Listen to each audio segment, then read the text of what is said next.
Good evening વિદ્યાર્થી મિત્રો, કેમ છો? બધા મજામાં હશો? આઈ હોપ કે બધા મજામાં હશો. તો આપણે શરૂઆત કરી હતી ધોરણ 9ની સજીવના પાયાના એકમની અંદર ક્વેશ્ચન સિરીઝની. હવે આપણે આજે જે ક્વેશ્ચન જોવાના છે એ છે આપણે કોષ દિવાલ, જેને અંગ્રેજીમાં આપણે કહેતા હોઈએ છીએ સેલ વોલ. હવે સેલ વોલની ચર્ચા કરતા હોઈએ તો એના વિશે પહેલાં ચર્ચા કરીએ કે સેલ વોલ ક્યાં આવેલી હોય છે એને જોઈ લઈએ પહેલાં. તો હું એક કોષ દોરી રહ્યો છું. આ મેં એક કોષ દોર્યો. હવે આ કોષ કેન્દ્ર છે.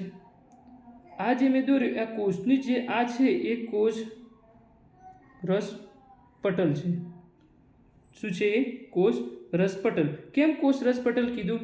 કે જેની અંદર આ જે છે આ રસ જેવું દ્રવ્ય ભરેલું, દ્રવ્ય જેવું જે ભરેલું છે એની આજુબાજુ આવેલું જે આવરણ છે એને શું કહેવામાં આવે છે? કોષ રસ પટલ. હવે આ કોષ રસ પટલની બહારના ભાગમાં પણ એક આવરણ આવેલું હોય છે જેને આપણે કહેતા હોય છે કોષ દિવાલ. આ ટાઈપની એક સરસ મજાની રચના એની હોય છે જેને આપણે કોષ દિવાલ કહેતા હોઈએ. હવે આપણને ખબર હોવી જોઈએ કે કોષ દિવાલ કોની અંદર હોય છે ને કોની અંદર હોતી નથી. તો એના વિશે વાત કરીએ તો કોષ જે દિવાલ છે એ વનસ્પતિ કોષની અંદર જોવા મળે. એટલે કે વનસ્પતિ કોષની અંદર ફક્ત કોષ દિવાલ જોવા મળે છે. પ્રાણી કોષની અંદર કોષ દિવાલ જોવા મળતી નથી. તો હવે આપણે વાત કરીએ તો કે વનસ્પતિ કોષોમાં કોષ રસ પટલની બહારનું જે બહારની બાજુએ વધારાનું સખત આવરણ આવેલું હોય છે તેને કોષ દિવાલ કહે છે. મેં તમને હમણાં જ કીધું જે કોષ રસ પટલ છે એટલે કે કોષ દોરીએ આપણે એક પ્રકારનો કોષ દોરીએ એ કોષની જે કોષ રસ પટલ છે આ કોષ રસ પટલની બહાર એક આવેલું આવરણ જે છે એને આપણે શું કહેશું? કોષ દિવાલ કહેશું. હવે જોઈએ તો કે વનસ્પતિ કોષમાં તે સેલ્યુલોઝ બનેલી હોય છે. ખાસ યાદ રાખવાની કે વનસ્પતિમાં કોષમાં કોષ દિવાલ જે છે એ સેલ્યુલોઝની બનેલી છે. તે જટિલ પદાર્થ છે જે વનસ્પતિના બંધારણમાં મજબૂતાઈ આપે છે. શું કરશે? વનસ્પતિમાં બંધારણ મજબૂતાઈ આપવાનું એટલે કે એને રક્ષણ આપવાનું પણ કાર્ય કરતી હોય છે. વનસ્પતિ કોષમાં કોષ દિવાલ તેમજ ફૂગ અને બેક્ટેરિયાની કોષ દિવાલની ખૂબ મંદ માધ્યમમાં મૂકવા છતાં તેઓ તૂટી જતી નથી. હવે જે આ વનસ્પતિની કોષ દિવાલ છે એ ફૂગ અને બેક્ટેરિયાની કોષ દિવાલ જેવી જ એટલે કે ખૂબ મંદ માધ્યમમાં મૂકવા છતાં તેઓ તૂટી જાય એવી હોતી નથી. એટલે કે સખત હોય છે એકદમ. આવા માધ્યમમાં કોષોમાં આશ્રુતિ દ્વારા પાણી દાખલ થતાં કોષ ફૂલે છે અને કોષ દિવાલ સામે દબાણ ઉત્પન્ન થાય છે. હવે આપણે જોયું હતું અગાઉના વિડીયોમાં આપણે જોયું હતું કે આશ્રુતિ અને આશ્રુતિના 3 પ્રકાર એટલે કે દ્રાવણના 3 પ્રકાર કયા હતા? તો કે અધોસાંદ્ર, અધિસાંદ્ર અને સમસાંદ્ર દ્રાવણ. હવે આની અંદર આપણે જોયું કે પાણી એકની અંદર જતું હતું, બહાર આવતું કે એ આપણે વિડીયો અગાઉનો મેં મૂકેલું છે એ તમે જોઈ લેજો. હવે અને કોષ દિવાલ માટે સમાન દબાણ ઉત્પન્ન થઈને કોષ દિવાલ ફૂલેલા કોષ સામે સતત સમાન દબાણ ઉત્પન્ન કરે છે. એટલે આપણે અંદર વાત કરી કે આશ્રુતિ દ્વારા પાણીની અંદર જવાની આવક જે છે કોષ દિવાલ સામે દબાણ શું થશે? ઉત્પન્ન થશે અને કોષ દિવાલ એ શું કરશે? ફૂલેલા કોષ સામે સમાન દબાણ ઉત્પન્ન કરશે. હવે જોઈએ કોષ દિવાલના કારણે વનસ્પતિ કોષ અને પ્રાણી કોષ કરતાં બહારના માધ્યમમાં થતું વધુમાં વધુ ફેરફારનો સામનો કરી શકે છે. હવે જોઈએ પ્રાણી કોષ અને વનસ્પતિ કોષની અંદર શું છે? તો એકની અંદર કોષ દિવાલ છે ને એકની અંદર કોષ દિવાલ છે નહીં. હવે એની અંદર પણ શું હશે? બંનેની અંદર ડિફરન્સ હશે. એટલે કે શું કરશે? તો પ્રાણી કોષ એ છે બહારના માધ્યમ એટલે કે પ્રાણી કોષ કરતાં વનસ્પતિ કોષની અંદર શું કરશે? એક સામનો કરવાની વૃત્તિ વધારે છે. એટલે કે એની સામે રક્ષણ કેવું મળશે?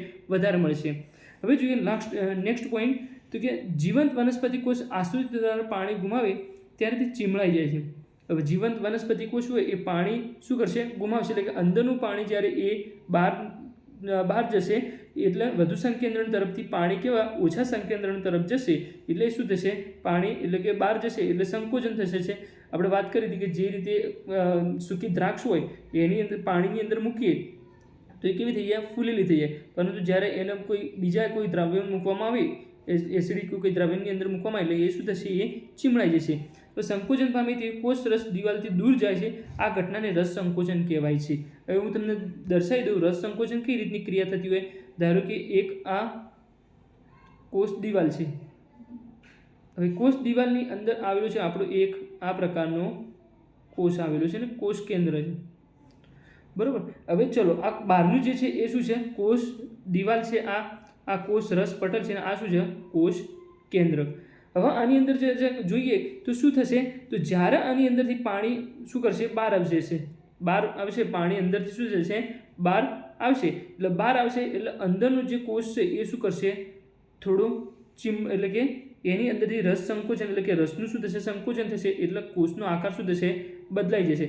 પરંતુ કોષ દિવાલ તો કેવી રહેશે, એવી ને એવી રહેશે. એટલે અંદરનું કોષનું શું થયું, બદલાવ આવ્યો. તો આપણે શું કહીએ, જીવન વનસ્પતિ કોષ આશ્રિત દ્વારા પાણી ગુમાવે તે ચીમડા જે સંકોચન પામી તેથી કોષ રસ દિવાલથી દૂર જાય છે, અને આ ઘટનાને શું કહેવાય, રસ સંકોચન તરીકે ઓળખાય છે. એટલે કે જેવો કોષ દિવાલ એમને એમ રહે છે, પરંતુ જે છે એ રસ શું થશે, એટલે કે અંદરનું જે દ્રવ્ય છે એ શું થશે, પાણી બહાર આવી જશે. એટલે એનું રસ સંકોચન એટલે કે પ્લાઝ્મોલાઇસિસ તરીકે એને શું કરી શકાય, ઓળખી શકાય. તે માત્ર જીવંત કોષોમાં થાય છે. એટલે કે આ જે છે એ પ્રક્રિયા જીવંત કોષોની અંદર જોવા મળે, મૃત કોષોની અંદર જોવા મળતી નથી.